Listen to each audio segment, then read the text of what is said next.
Olá, bom dia, paz seja contigo. Hoje é 12 de abril do ano 2020. Hoje é domingo de Páscoa e eu quero convidar você a dar continuidade à nossa aula da Carta aos Hebreus, baseada na revista Panorama Bíblico. Conheça o Novo Testamento de Colossenses Apocalipse, volume 4.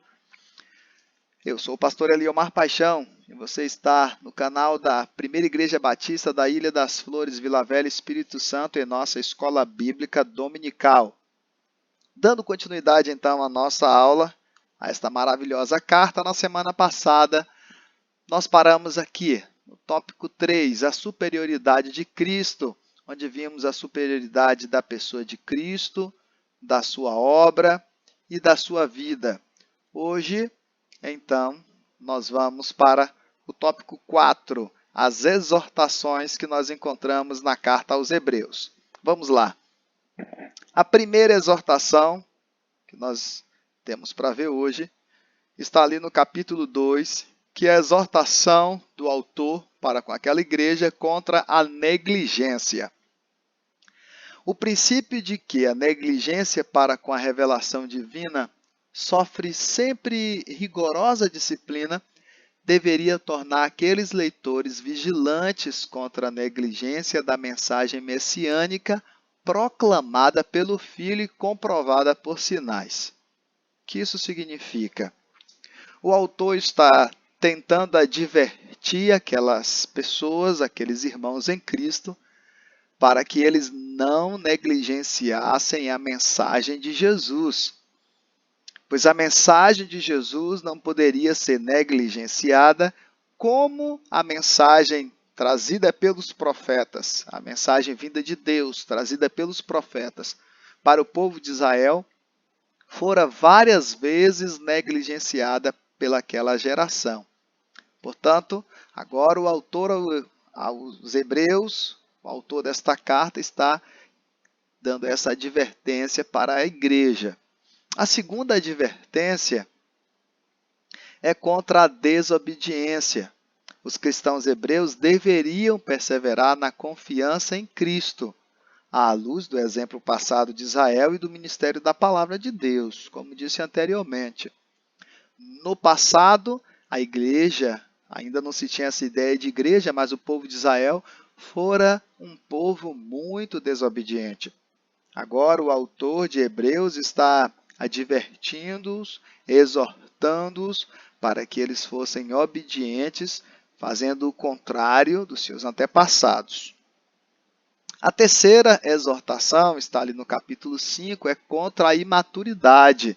E aqui eu quero abrir um parêntese muito grande falando da igreja do século 21.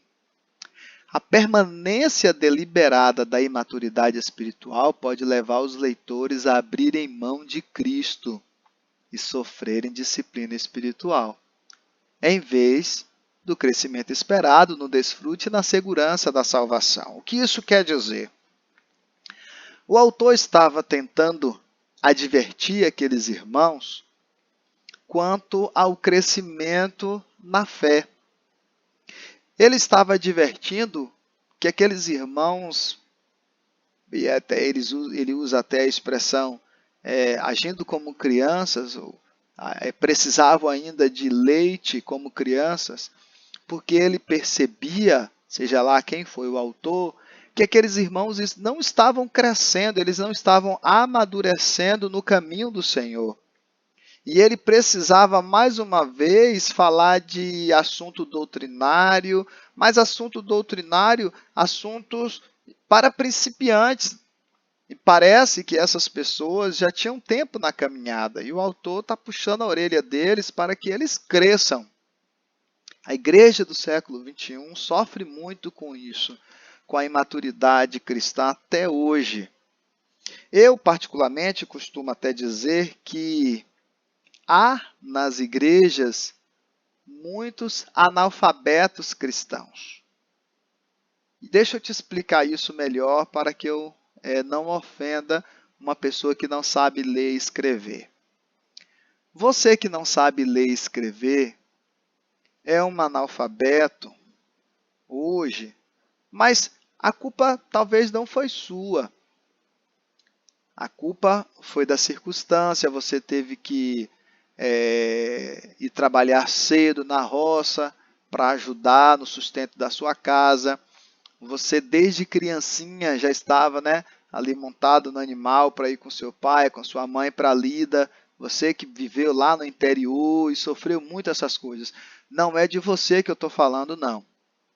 Eu estou falando do analfabeto cristão que na maioria, ou nas grandes, na maioria das vezes, né, muitas vezes, são pessoas estudadas. São pessoas que sabem ler, são pessoas que sabem escrever bem, são pessoas que sabem interpretar textos, mas são pessoas que se destacam nos seus trabalhos, nas suas empresas. Lá na sua empresa é um destaque, mas quando se fala de Bíblia, é um analfabeto. Não sabe aonde está o Salmo 23. Eu gosto de brincar assim. Mas por que que ele é um destaque? Ela é um destaque na sua empresa e quando se fala de Bíblia é uma pessoa analfabeta, não sabe nada. O pastor está lá pregando e manda abrir lá em 1 Samuel, não sabe nem onde é que está. Está lá procurando no livro do Novo Testamento. Por relaxamento. E por causa disso aqui, ó, porque é imaturo na fé. Por que é imaturo? Porque ainda é uma criança. Não deu os primeiros passos. Talvez não passou nem pelaquela classe, né? Primeiros passos, preparação para um batismo consciente, onde deveria aprender ali o beabá da fé cristã, passar por uma classe depois mais doutrinária, onde que ela aprendesse elementos básicos da fé. Por exemplo, eu quando me converti, eu tinha uma bibliazinha dos Gideões, né, distribuí na escola. E ali uma vez eu fui para a igreja, o pastor pediu lá para que abrisse, acho que no livro de Reis, não me lembro bem. E eu estou lá procurando, eu não sabia que ali não tinha segundo Reis. Nos Gideões ali só tem o Novo Testamento, mas o acréscimo de Salmos e Provérbios. Não tem as demais cartas e livros do Antigo Testamento, né? Não, cartas não, os livros. Não tem mais os livros do Novo Testamento, a não ser Salmos e Provérbios. Mas eu não sabia disso. E aí uma diaconisa da igreja próxima a mim percebeu, atenta, e me emprestou, se me mostrou o texto na Bíblia dela e me disse que ali não tinha. Aí foi que eu vim entender que havia uma divisão na Bíblia entre Antigo e Novo Testamento. Veja, uma coisa tão simples. Só que eu aprendi aquilo ali, naquele momento. Eu não fiquei com essa dúvida para depois. Eu aprendi aquilo ali e levei. E continuei querendo saber mais, aprender mais. Queria conhecer esses livros do Antigo, esses livros do Novo. Eu queria entender por que havia essa divisão, o que é que esses livros contavam, o que é que tinham. E logo eu me tornei um leitor da Bíblia. Me tornei um leitor, um estudante, queria aprender, entender. Quando eu não entendia, eu procurava o pastor, eu procurava um diácono, eu procurava um irmão que eu sabia que poderia me explicar. Deu para entender? Então, a imaturidade é algo que nos impede de crescer. Imagine uma criança que você vai dando leite, leite, leite, ela vai crescendo e você toma leite, ela fica adolescente e você continua dando leite, ele se torna um jovem, continua tomando leite, leite, leite, né? Não parte para um feijão, para um arroz, ele vai ser sempre fraco, vai ser uma pessoa sempre dependente de tomar vitaminas, vai depender sempre dos outros. Por quê? Porque não cresceu. Assim é na caminhada cristã. O autor aqui está advertindo, e essa advertência serve muito para os nossos dias. Nós precisamos crescer na graça e no conhecimento. Não podemos ser relaxados quanto ao estudo da palavra. E isso é uma das coisas que eu não suporto na igreja. Uma coisa que eu não aceito. E por onde eu for pastor, serei sempre um incentivador do estudo da palavra, da dedicação à palavra, da compra de livros. Meu sonho é que as pessoas da igreja todas me pedissem livros emprestados para ler, para estudar, que todos me procurassem sempre querendo entender alguma coisa e quando eu não soubesse a resposta, buscássemos juntos. Que bom que você possa estar refletindo comigo nesse aspecto hoje, porque se você que está me ouvindo é minha ovelha, se prepare para estudar nesse período que você está de quarentena. Ligue para mim, me peça livro emprestado, me peça sugestão de que livro da Bíblia ler. Agora, por exemplo, nessa escola bíblica nós estamos de carta em carta. Próxima semana nós já vamos entrar na carta de Tiago. Olha que nós já estudamos de Mateus até aqui, até a 2 Timóteo. Veja quantas coisas nós aprendemos que você talvez não sabia. Portanto, a exortação contra a imaturidade lá para aquela igreja serve então aqui para nós nos nossos dias também. Vamos então continuar com a próxima exortação, que é contra a rejeição. O autor estava tentando advertir aqueles irmãos quanto ao perigo da rejeição deliberada de Cristo e da responsabilidade da nova aliança, porque esse perigo era de cair sobre a mão disciplinadora de Deus, da qual o autor espera que os seus leitores escapem por meio da perseverança. Olha, uma coisa que ele está advertindo a igreja lá e também serve para os nossos dias é cuidado para não rejeitar o ensino do Senhor. Provérbios já falava sobre isso, já fala muito sobre isso, né? Para que a gente não despreze, não rejeite o ensinamento do nosso pai, da nossa mãe. Aqui em Hebreus, no capítulo 12, no versículo 5, ele chega a dizer o seguinte: meu filho, não despreze a disciplina do Senhor, nem se magoe com a sua repreensão. Pois o Senhor, versículo 6, disciplina quem ama e castiga todo aquele a quem aceita como filho. Olha, não rejeite o ensinamento do Senhor. Não rejeite a correção do Senhor. Porque o Senhor, eu gosto de pensar nesse relacionamento de Deus para com a humanidade como relacionamento de pai e filho. Você não castiga o seu filho com prazer. Nenhum pai dá uma surra num filho ou coloca um filho de castigo e fica rindo por trás. Fica com o coração apertado. Fica com o coração assim, o coraçãozinho ali apertado, sofrido. Ele não queria fazer aquilo. Mas sabe que fazer aquilo é o melhor para o seu filho naquele momento.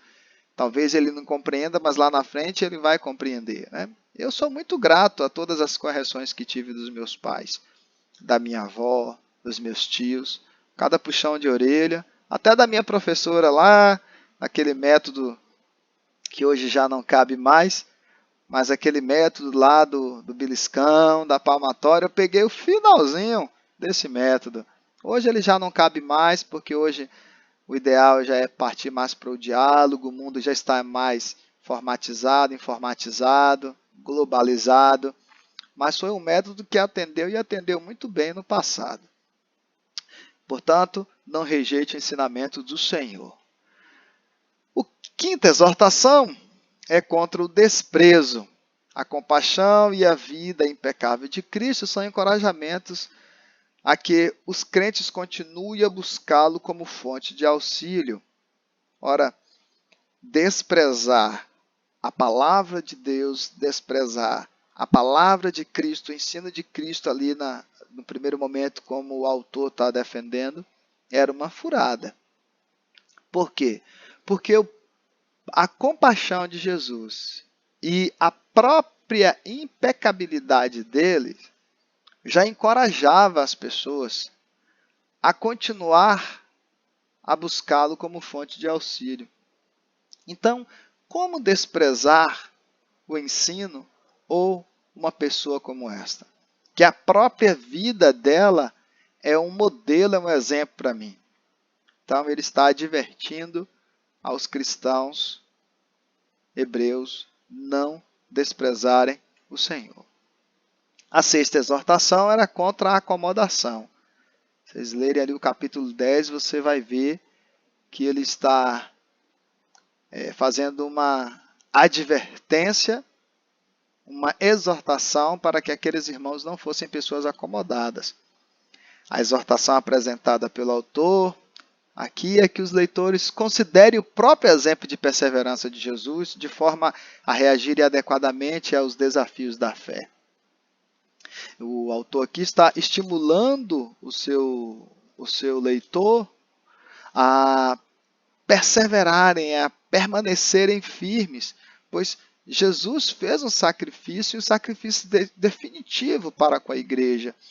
E as pessoas também nos nossos dias, que são ligadas à igreja, às vezes são muito acomodados. Muito acomodados. E isso verdadeiramente não agrada ao Senhor. Porque quando a gente pensa em Jesus, logo a gente também lembra de sacrifício. E aí você tem uma pessoa que fez um sacrifício por você para que você viva de forma acomodada? Não. Jesus era uma pessoa incansável no tocante a levar a palavra de salvação para as pessoas, a ajudar as pessoas. O cristão também ele não pode ser uma pessoa acomodada, uma pessoa que fica ali na sua zona de conforto. Jesus saiu da sua zona de conforto, que era a glória celestial. Ele foi feito menor que os anjos, porque ele se humilhou a se fazer carne, a habitar entre nós, ser sentenciado à morte por nossa causa em nosso lugar, morrer da morte mais vergonhosa da sua época, tudo por amor a nós, para que nós tenhamos uma vida acomodada? Não. Pelo contrário, eu e você devemos ter uma vida ativa, firme e forte na presença do Senhor. Por exemplo, no versículo 22, você vai ler aí Hebreus do 10 ao 19 em diante. No versículo 22 ele diz assim, ó, sendo assim, aproximemo-nos de Deus com um coração sincero e com plena convicção de fé, tendo os corações aspergidos para nos purificar de uma consciência culpada e tendo os nossos corpos lavados com água pura. Apeguemo-nos com a firmeza à esperança que professamos, pois aquele que prometeu é fiel. Oh, que maravilha, que palavra abençoada. Apeguemo-nos, vamos lá, saia dessa zona de conforto. E aí, essa mesma passagem é aquela passagem que ele diz, olha, não deixem de congregar, não deixem de reunir-se como igreja, segundo o costume de alguns. Ou seja, não parem de congregar como algumas pessoas estão fazendo. Aí ele continua a advertência dele e diz assim, olha, mas procuremos encorajar-nos uns aos outros, ainda mais quando vocês veem que se aproxima o dia. Olha que palavra abençoada. Ao invés de deixar de congregar, pelo contrário, aproximemo-nos mais de Deus e fortaleçamos um ao outro, ainda mais porque vocês estão vendo que os dias do Senhor está se aproximando. Está vendo? Como viver uma vida acomodada com o exemplo de um homem como este, não é? Nós temos aqui também, mais uma vez, um recado de Hebreus para hoje. Olha só, uma aplicação, né? Hebreus mostra como é fundamental para a vida cristã tanto a experiência pela fé, quanto o conhecimento pela razão. Não deixe de lado nenhum desses aspectos. Aqui também vale a pena fazer um acréscimo. Olha só, tem um livro que eu gosto muito, de um autor chamado Leonard Ravenhill. O título do livro é Por que tarda o pleno avivamento? É uma pergunta e uma afirmação ao mesmo tempo que ele faz. Por que tarda o pleno avivamento? Ele vai descrever lá a opinião dele por que tarda. E ao mesmo tempo é uma pergunta, por que o pleno avivamento tarda? Ele também vai discutir lá e vai responder. Ora, é um livro que eu leio todo ano. Todo ano eu releio este livro. Pense em um livro que você lê e reaquece o seu coração. Aí, nesse livro, ele vai dizer uma coisa interessante que tem tudo a ver com o que eu acabei de falar para vocês aqui, que essa carta aos Hebreus mostra como é fundamental para a vida cristã tanto a experiência pela fé quanto o conhecimento pela razão. Ou seja, como ter experiência no mundo espiritual e como você estudar a palavra, você estudar a letra, né? O conhecimento, vamos dizer assim, fé e conhecimento. Esse autor vai dizer o seguinte: nós estamos vivendo num tempo em que se busca muito o conhecimento e a vida espiritual é negligenciada. As pessoas na igreja não têm mais a dedicação pela oração, pela consagração, de quanto tem pelo estudo. Há muitos pastores, seminaristas, auxiliares, diáconos, evangelistas, presbíteros e tantos homens ligados à fé, líderes religiosos, cheios de conhecimento, mas com pouca unção. Essa é uma palavra que eu tomo para mim porque eu sou um destes homens e preciso ouvir uma exortação como esta. Esta exortação bate com o que o autor aos Hebreus adverte a igreja ali do primeiro século. É preciso buscar o conhecimento para ser um obreiro preparado para toda boa obra? Sim. Mas uma vida piedosa e de consagração precisa andar junto com o conhecimento.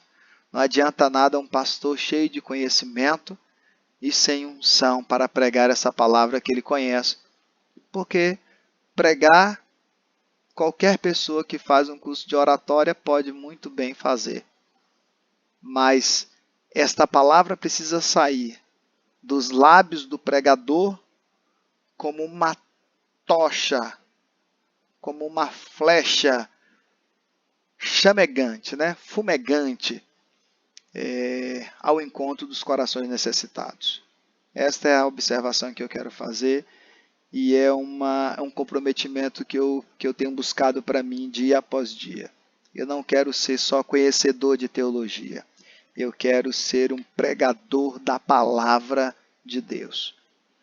Que Deus me abençoe e te abençoe para que a gente continue firme nesse comprometimento, né?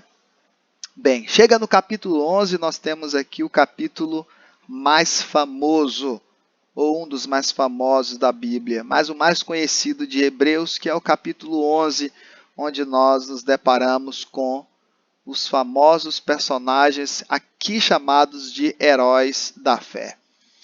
Ali no capítulo 11 nós vamos ter o Abel, o Enoque, o Noé, o Abraão, a Sara, o Isaac, o Jacó, o José, os pais de Moisés, com a atitude que tiveram para com ele, o próprio Moisés, Israel, que é Jacó, Raabe, aquela prostituta que ajudou lá o Josué, que vocês conhecem, Gideão, o Baraque, o Sansão, o Jefité, Davi e o Samuel. Todos estes são citados aqui em Hebreus como exemplos de fé, exemplos de pessoas que acreditaram no Deus de Israel e que obtiveram as suas promessas, que alcançaram as suas promessas, que desfrutaram das suas promessas, que viram as suas promessas se cumprirem porque tiveram fé, porque esperaram no Senhor, no Iavé, Senhor dos Exércitos. E o que é a fé? O próprio Hebreus, a própria carta faz uma descrição simples e objetiva. Ora, a fé, ela é a certeza daquilo que esperamos e a prova das coisas que não vemos. Eu tenho certeza que uma coisa que eu estou esperando vai chegar.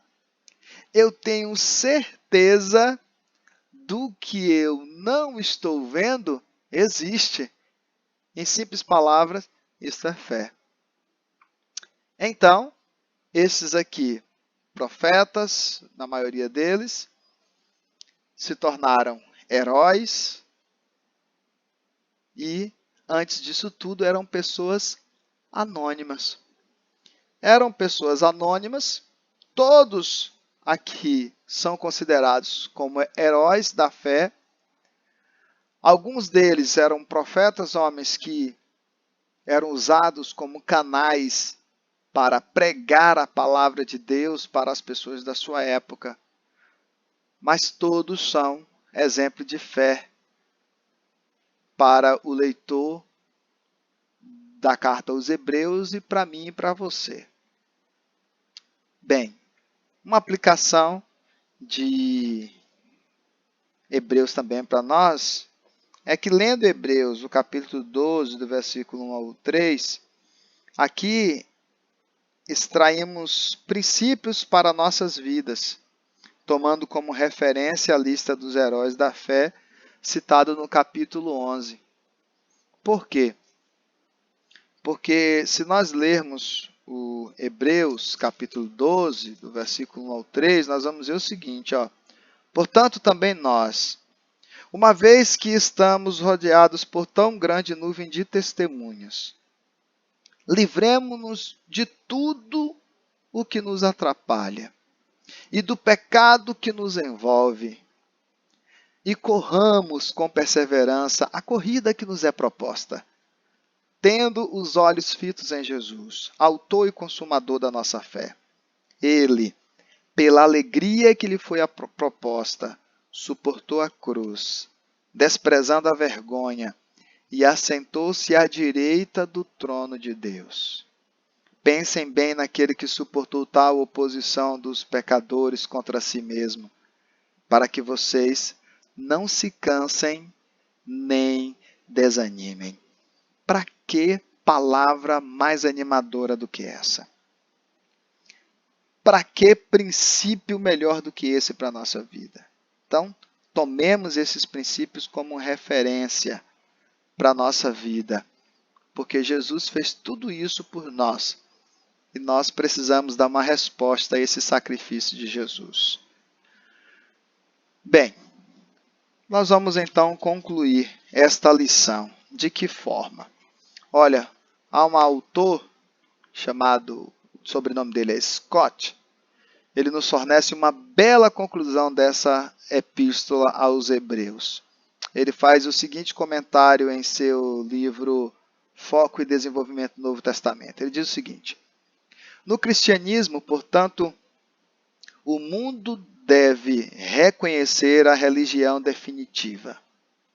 Judeus e gentios, devotos de todos os credos e filosofias, verão suas diferenças reconciliadas nesta nova mensagem que reúne em si todas as mensagens enviadas aos homens por Deus.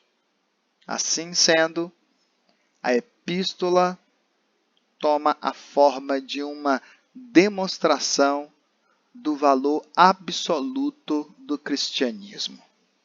O que é que eu entendo que o Scott quer dizer? Ora, quando esta carta aos Hebreus centraliza Jesus, ao meu ver, ele está dizendo aqui que Jesus é a religião definitiva. Ele está querendo dizer aqui que, no passado, Deus enviou várias mensagens. Deus enviou a palavra através dos profetas para o povo. Agora, Jesus é o enviado de Deus para este povo, e este é o ápice da demonstração do amor de Deus para a humanidade. E no passado, Deus enviou a palavra. Agora, Jesus é a palavra cumprida, enviada pelo próprio Deus. Deus envia a palavra através dos profetas e agora envia a palavra viva através do nascimento virginal. Gente, o autor está querendo dizer aqui que em Cristo Jesus tudo é consumido, tudo é por Ele, tudo é para Ele, tudo é por causa dEle, todas as coisas só acontecem se for através dEle. Ele é o autor e consumador da história, Ele está não só concretizando o projeto de Deus, mas Ele está também colocando em prática a maior dificuldade do homem, que é amar. Amar é muito fácil quando nós somos amados, mas amar a quem não nos ama não é tarefa fácil para nós. E uma das nossas maiores guerras está justamente no fator religião, onde há mais diversidade, onde há mais intriga, onde há mais brigas, onde há mais discordâncias. Neste mundo está na religião. E o autor, quando ele diz que todos os credos, todas as filosofias vão ver diferenças reconciliadas nessa mensagem, ele está dizendo que tudo aponta para Jesus. Jesus é superior a todas essas coisas. Portanto, meu irmão, minha irmã, eu finalizo dizendo o seguinte: apesar de eu ter as minhas convicções como um pastor batista, pense numa pessoa que não perde tempo brigando com religião nenhuma. Essa pessoa sou eu. Por quê? Porque no retorno de Jesus, no fim de todas as coisas, o que eu acredito que nós vamos mais ter é surpresas. E assim, eu finalizo esta nossa aula. E eu quero propor para vocês aqui uma atividade para essa semana. E daqui a pouquinho, já depois dessa atividade aqui, nós vamos fazer um jogo para ver, uma dinâmica aqui, um joguinho bíblico, para ver se você aprendeu bastante aí na sua leitura a carta aos Hebreus. Mas antes disso, deixa eu passar aqui essa tarefa para você. Essa semana você poderia fazer aqui para uma maior reflexão ainda, maior crescimento sobre a aprendizagem dessa carta, é uma devocional para essa semana. Observe que aqui está o quadro de segunda até o domingo. Na segunda coluna aqui nós temos os textos. E aqui tem as perguntas para você, perguntas e afirmações para você refletir. Então, durante essa semana, você lê e reflete, tá bom? Faça uma reflexão aí todo dia. Segunda-feira você lê esse texto, faz essa pergunta aí, faz a sua reflexão. Até o domingo que vem. Paralelo a isso, eu gostaria também que você lesse a lição, que é a nossa próxima lição 9, a carta ao Tiago. A carta de Tiago, nós vamos estudar ela. E você também ficasse lendo, né? Não só a revista, mas lendo também a carta de Tiago. É uma carta pequena, relativamente pequena também. Dá para você estudar, dá para você ler ela bastante aí. Dá para você ler ela várias vezes durante a semana. Tá certo? Vamos então lá para o nosso jogo. A dinâmica, os bereanos. Vamos ver como é que vocês estão. Vamos lá. Primeira pergunta. Quem são os espíritos ministradores enviados para serviço a favor dos que hão de herdar a salvação? Baseados em Hebreus 1, 13 e 14. Responda. Os anjos, os apóstolos, os gentios ou os cristãos? Tempo.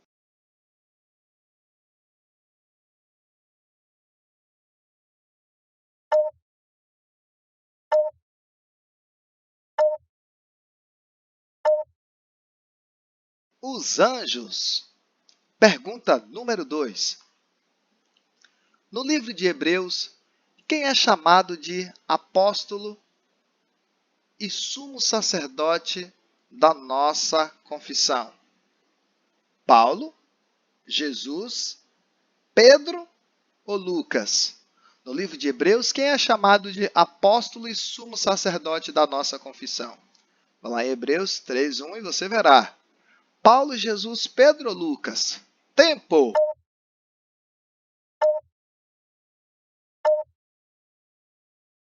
Jesus. Muito bem. Pergunta número 3. O autor de Hebreus fala que o povo, no tempo de Moisés, não pôde entrar em Canaã por causa de quê? Da inveja? Da intriga? Da incredulidade ou da falsidade? Tempo!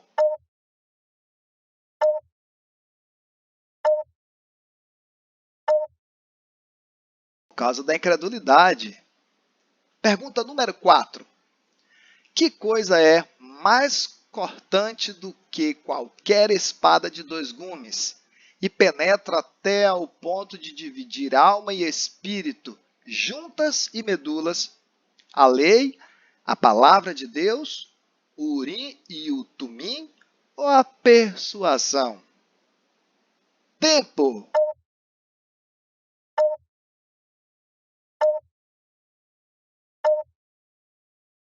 A palavra de Deus. Muito bem. Pergunta número 5. Jesus recebeu a nomeação segundo a ordem de qual sacerdote? Arão, Elias, Melquisedeque ou Samuel? Tempo.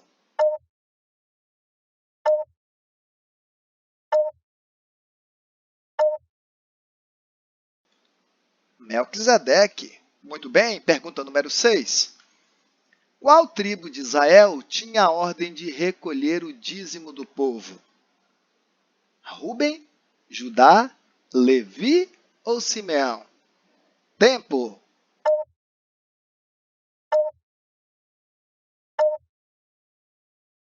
Levi. Muito bem. 7ª pergunta. O que é impossível que o sangue de touros e de bodes remova? Pecados, manchas, erros ou grandes falhas? Tempo.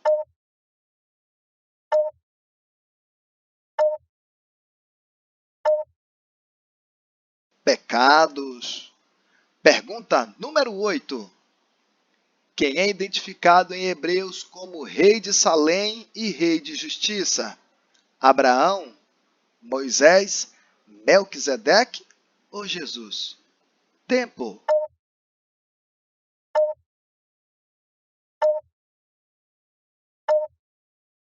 Muito bem, você acertou, Melquisedeque. Pergunta número 9. No final da epístola, o autor dá a informação que um irmão em Cristo foi liberto da prisão. Quem foi ele?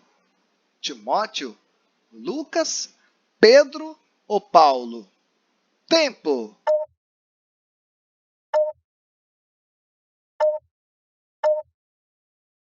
Muito bem, Timóteo. Pergunta número 10. O que é descrito como sendo certeza de coisas que se esperam e a prova das coisas que não vemos? O sacerdócio, a fé, a confissão ou o arrependimento? Qual desses 4? Tempo.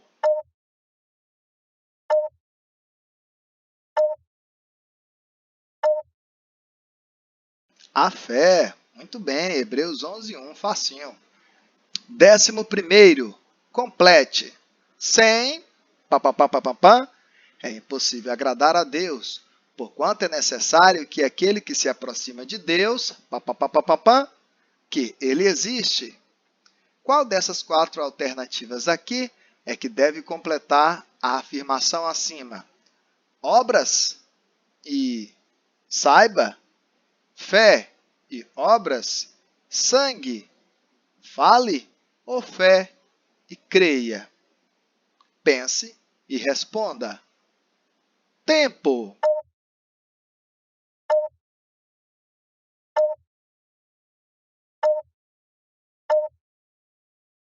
Muito bem.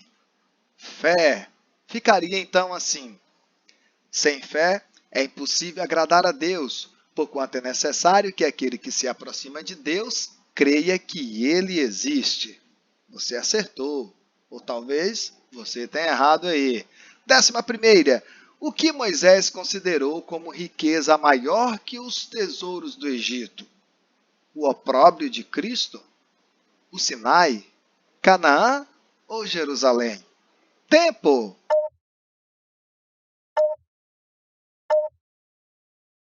O opróbrio de Cristo. 13ª pergunta. Qual desses não está na lista dos heróis da fé, que nós acabamos de ver lá? Gideão, Baraque, Salomão, Sansão, Jefté, Davi e Samuel. Quais desses não estão? Jefté, Salomão, Samuel ou Davi? Tempo!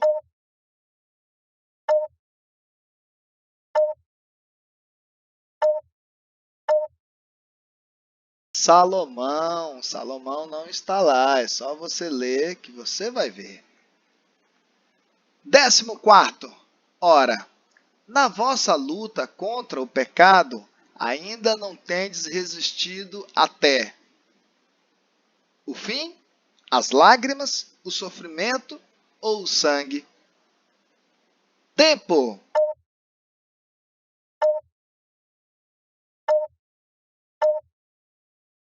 O sangue. Na vossa luta contra o pecado, ainda não tendes resistido até o sangue. Hebreus 12, 4. Última pergunta.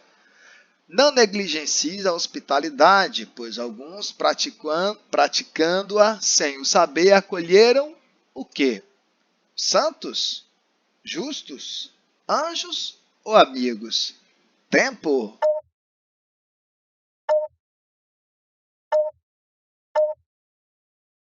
Anjos! Sem saber acolheram anjos. Muito bem. E assim nós finalizamos a nossa carta aos Hebreus, o estudo dessa maravilhosa carta. Até o próximo domingo, onde iniciaremos o estudo da carta de Tiago. Boa semana para vocês. Tchau. Fiquem na paz do Mestre.